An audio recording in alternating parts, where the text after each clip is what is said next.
देश की हर बहन बेटी को यही कहूंगा कि आपसे जो वायदा बीजेपी ने किए हैं वो 100% पूरे किए जाएंगे। और ये मोदी की गारंटी है।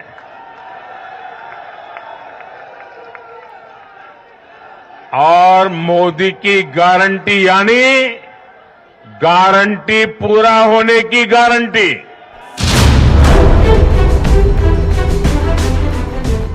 क्यों है देश को भरोसा प्रधानमंत्री नरेंद्र मोदी पर? चुनावी राज्यों में वो कौन से मुद्दे थे जिससे प्रधानमंत्री नरेंद्र मोदी ने लोगों को जोड़ा, डायरेक्ट कनेक्ट किया? पीएम मोदी के उन मुद्दों को देखिए जिन पर अब ब्रांड मोदी छप चुका है।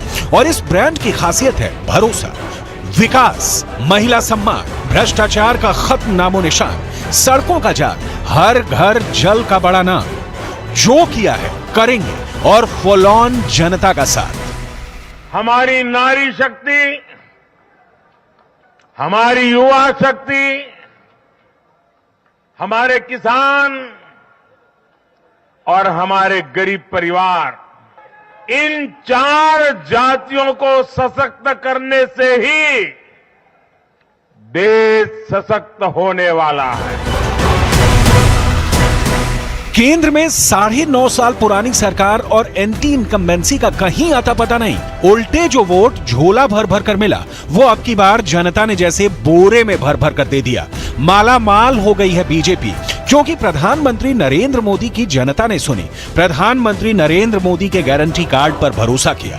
ये जन सैलाब, ये उमंग, ये उत्साह, ये कार्यकर्ता का महाकुंभ, महासंकल्प बहुत कुछ कहता है।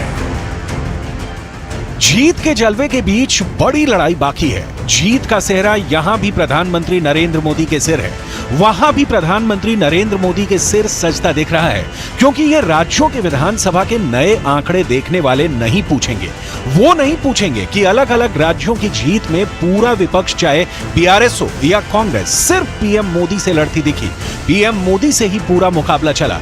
इसलिए बीजेपी की जीत की जश्न के पीछे उस मोदी फैक्टर की तह में तलाश करेंगे जिसने 2024 लोकसभा चुनाव का एजेंडा सेट कर दिया है, जीत की राह तय करती है।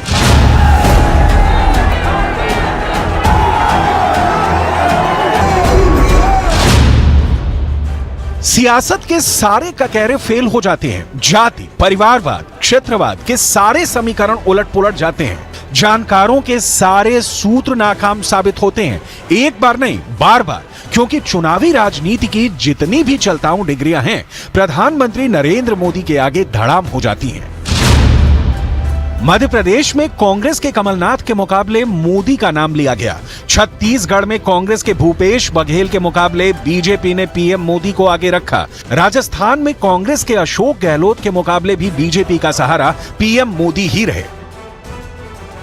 बीजेपी ने राज्य के किसी एक नेता के नाम दांव नहीं खेला, पूरा चुनाव ब्रांड मोदी के नाम पर लड़ा गया।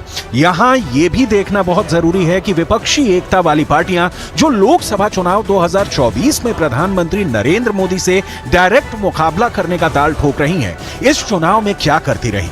मध्य प्रदेश चुनाव में बीजेपी के खिलाफ कांग्रेस के साथ साथ आम आदमी पार्टी, समाजवादी पार्टी और जेडीयू भी लड़ी, लेकिन अखिलेश यादव और कमलनाथ के बीच जो हुआ वो निराश करने वाला रहा।